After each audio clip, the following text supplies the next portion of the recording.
जय मसीह की साथियों।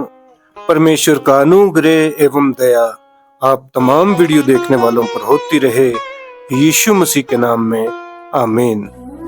साथियों, हमारा आज का विषय है पतरस और मैं स्वर्ग में। मैं अर्थात डॉक्टर डीजीएस दिनकरन। यहाँ पर डॉक्टर डीजीएस दिनकरन जी उस समय का वाक्य बताते हैं जब वे स्वर्ग में पतरस से मिलते हैं। तो क्या है ये पूरी बात, आइए हम वीडियो के माध्यम से जानते हैं। ये उस समय की बात है जब डीजीएस दिनकरन जी अनेक परीक्षाओं और कष्टों में थे, जिससे कि इनका विश्वास भी कमजोर हो रहा था और तरह तरह के ख्याल इन्हें सता रहे थे। मसीही जीवन में परीक्षाएं आना, कष्ट आना बड़ी ही साधारण बात है। हम सभी कभी ना कभी, कहीं ना कहीं इन सब चीजों से जूझते ही हैं और हो सकता है आज भी जूझ रहे हों। चाहे छोटी बात हो चाहे बड़ी, ये सब हमारे जीवन का एक हिस्सा ही है। जैसा कि वचन हमें बताता है, रोमियो की पुस्तक अध्याय 5 और वचन 3 से 5। यहाँ लिखा है कि हम कलेशों में भी घमंड करें, यही जानकर कि कलेश से धीरज और फिर धीरज से खरा निकलना और खरे निकलने से आशा उत्पन्न होती है।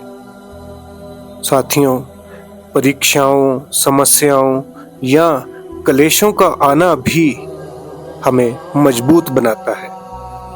एक मजबूत विश्वासी वही है जो इन कलेशों से नहीं घबराता। तो डीजीएस दिनकरन जी भी कुछ ऐसी ही परिस्थिति में पड़े हुए थे। तभी परमेश्वर की दया उन पर हुई और पतरस से मुलाकात भी।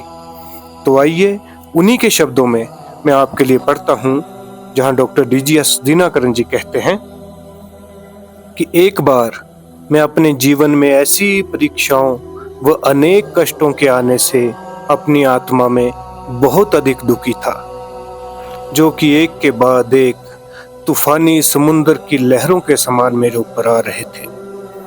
अपनी बड़ी दया से प्रभु मुझे स्वर्ग में ले गए और मुझे अपने सिंहासन के पास खड़ा कर दिया। मैंने बड़े बड़े तारों को, नक्षत्रों को और उसकी समस्त सृष्टि को उसके सिंहासन के चारों ओर परिक्रमा करते हुए देखा।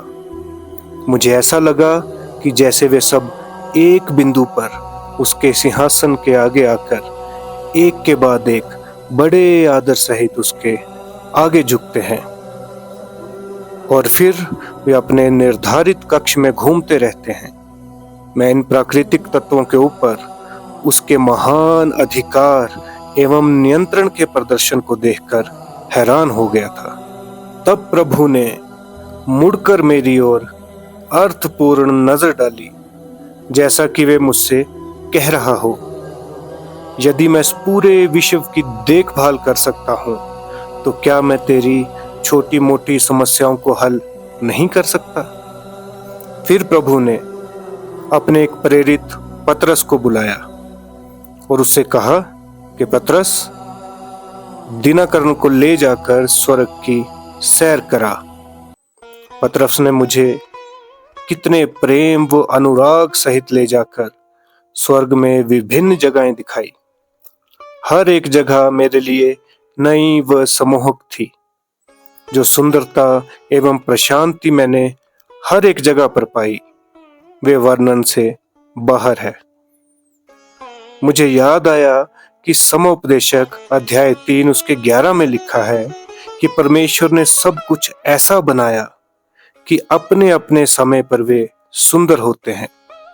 मुझे अनेक स्थल दिखाते समय पतरस मुझे अपने जीवन की वे घटनाएं बता रहा था जबकि उसका विश्वास भी जब कम हो गया था, और वे समय जब प्रभु को उसे उसके संदेह व अविश्वास के लिए डांटना पड़ा। पतरस ने यीशु मसीह का इनकार भी किया। पतरस डर गया, लेकिन अंत में उसने कहा, यदि मेरे समान कोई व्यक्ति जिसमें विश्वास की कमी के इतने अवसर थे, अंततः स्वर्ग में पहुंच सकता है, तो क्या तू नहीं पहुंच सकता? ये पतरस डॉक्टर डीजीएस दिनकरन को बता रहे हैं कि मैंने अपने जीवन में बहुत सी गलतियां की। मैं यीशु मसीह का इनकार करने वाला व्यक्ति था। मैंने संदेह किया, मैंने अविश्वास तक किया, लेकिन तो भी परमेश्वर मुझे अंत में स्वर्ग ले आया। तो दिनकरन, यदि मैं पहुंच सकता हूं तो क्या तू नहीं पहुंच सकता? आगे लिखते हैं कि हियाव बांध, प्रभु अपनी महान दया से तेरी भी उसी प्रकार सहायता करेगा। आगे डीजीएस दिनकरन जी कहते हैं, इन शब्दों से मैं बहुत उत्साहित हुआ। उसी समय जो कुछ भी मैंने स्वर्ग में देखा, उससे मैं अकथनीय रीति से उल्लासित हो गया और अपने सारे व्यक्तिगत कष्टों व दुखों को भूल गया। उसके बाद जब हम मसीह के सिंहासन के पास वापस लौटे, तो प्रभु ने मुझसे एक सीधा प्रश्न पूछा कि मेरे बेटे, क्या तू यहां पर ही रहना चाहेगा? आगे डीजीएस दिनकरन जी कहते हैं कि मैं ये कहने ही वाला था कि हाँ प्रभु, मैं यहां पर ही रहना चाहता हूं, मुझे संसार में वापस मत भेजिए। स्वर्ग का दुख रहित तथा आनंदमय वातावरण इतना मनमोहक था कि मेरे हृदय के अंदर की गहराई से मैं इस संसार में वापस नहीं जाना चाहता था।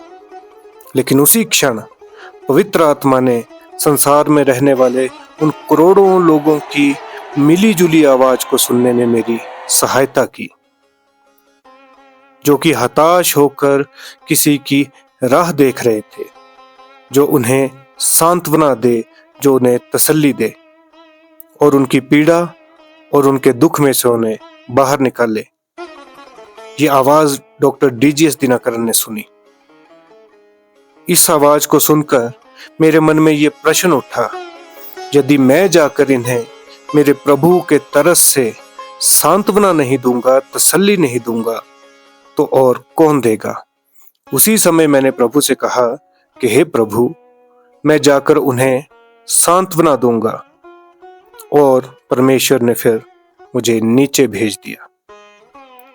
फिर भी स्वर्ग में मैंने जो विभिन्न स्थान देखे, वे मेरे द्वारा कभी भी भुलाए नहीं जा सकते। जैसे कई मीलों तक विभिन्न प्रकार के सफेद फूल, गाने वाले पेड़ और जीवनदायी जल के झरने आदि। ये सब वस्तुएं इस संसार की तुलना में बिल्कुल भिन्न हैं। तो साथियों, आज के वीडियो में बस इतना ही। आपको आज का वीडियो कैसा लगा हमें कमेंट सेक्शन में बताएं, और यदि अच्छा लगे तो वीडियो को लाइक भी करें और अपने तमाम मसीही भाई बहनों में शेयर भी करें। और यदि चैनल को अभी तक भी आपने सब्सक्राइब नहीं किया है तो कर दें। परमेश्वर आपका भला करे।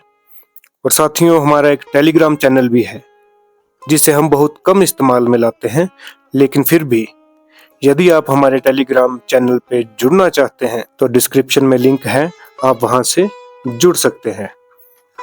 और विश्वास के योद्धा, जिन्होंने आखिरी सांस तक विश्वास की रखवाली की, ऐसे ही योद्धाओं की जीवनी हम समय समय पे आपके सामने लाते रहते हैं।